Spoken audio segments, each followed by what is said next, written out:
Hola a todos y todas, bienvenidos y bienvenidas a mi canal. El día de hoy quiero hablarles sobre el fenotipo autista ampliado. Me han hecho bastantes preguntas al respecto y lo primero que hay que aclarar es que fenotipo autista ampliado no es una categoría diagnóstica. No existe un diagnóstico de fenotipo autista ampliado.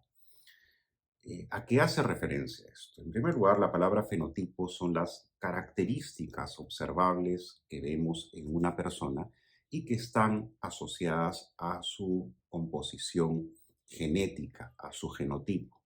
Por ejemplo, el color de la piel, de los ojos, la forma del cabello, son características fenotípicas observables asociadas a variaciones genómicas de la persona, a su genotipo.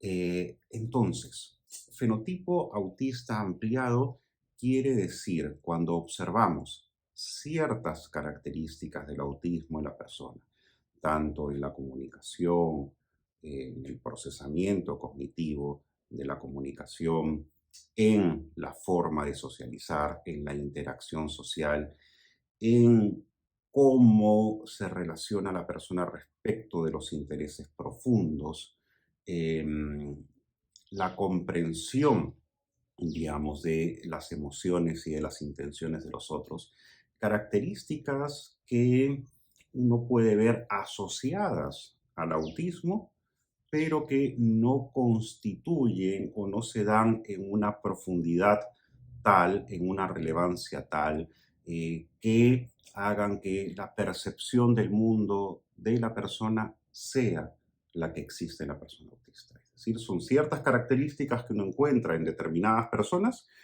y que tienen que ver con el autismo, pero que no llegan a ser autismo y que no constituyen, ojo, un diagnóstico. Y que tampoco tiene que ver con el hecho de banalizar a veces, de decir, bueno, es que todos somos un poco autistas. No. El fenotipo autista ampliado históricamente tiene que ver con los trabajos de Susan Folstein y Michael Ruther, que en el año 77 hicieron el primer estudio en 21 gemelos y se dieron cuenta de que si los gemelos son idénticos y uno de esos gemelos es autista, las posibilidades de que el otro sea autista son muy altas, entre un 60 y un 90%. Si no son gemelos idénticos, las posibilidades son menores. Pero si un gemelo es autista, ¿no? Y el otro no es autista, uno va a ver ciertos compromisos, sobre todo en las áreas de la comunicación. Este fue el inicio de los estudios genéticos respecto de, el autismo.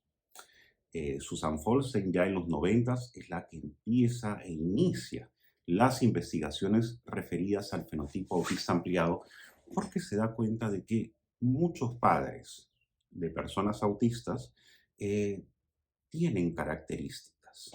Es decir, las investigaciones actuales lo que nos señalan es que entre un 14 y un 20% de los padres de personas autistas van a presentar características del fenotipo autista ampliado, sin llegar a tener, ojo, un diagnóstico de autismo.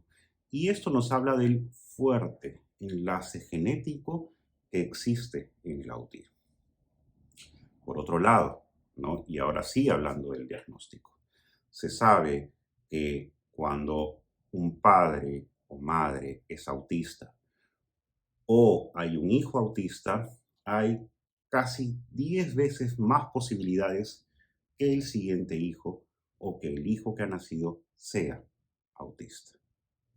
Inversamente, podríamos pensar también, si tenemos un niño autista, hay 10% o 10 veces más de posibilidades de que uno de los padres sea autista.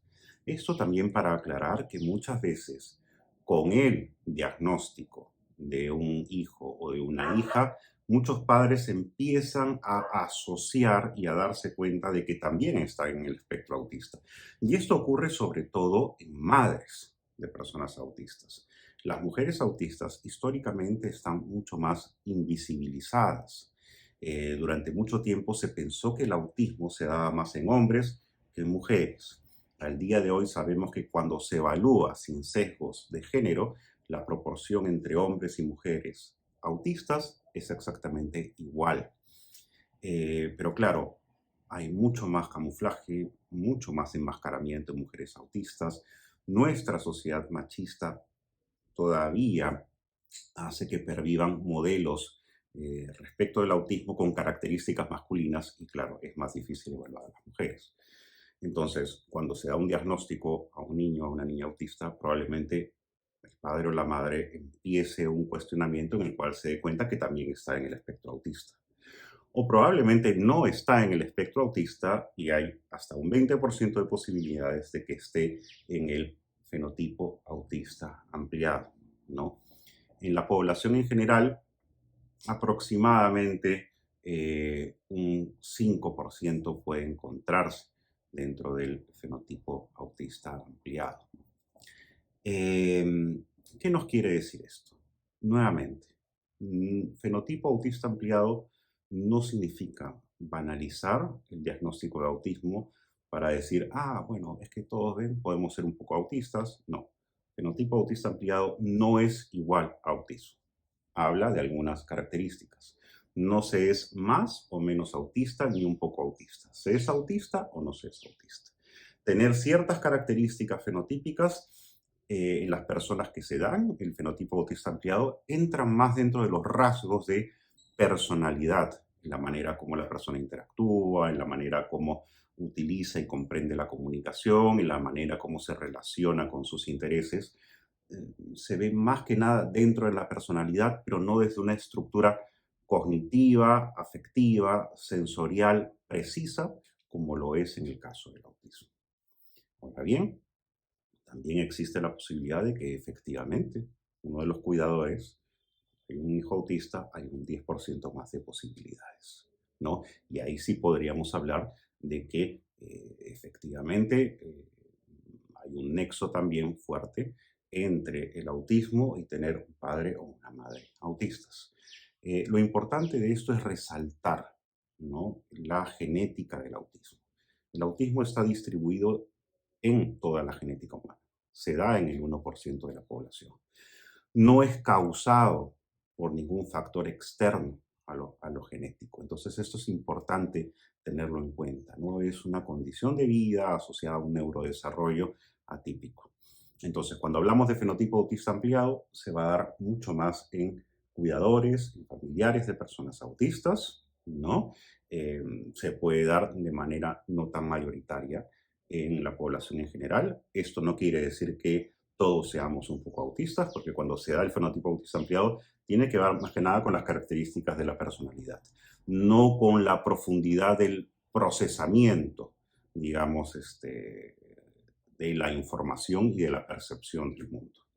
Ahora bien, también cuando un niño recibe un diagnóstico de autismo, es motivo para que posiblemente algunos padres o madres puedan recibir también un diagnóstico, ¿no?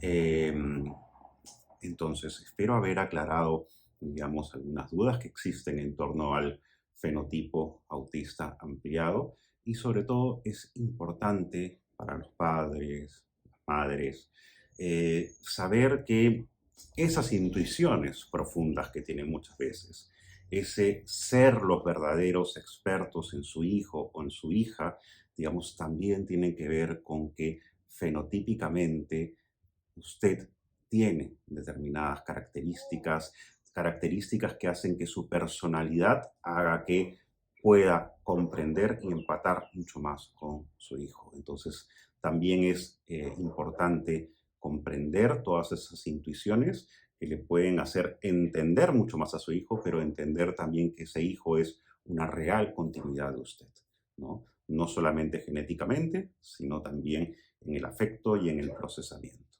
Y los insto a que descubran esto, ¿no?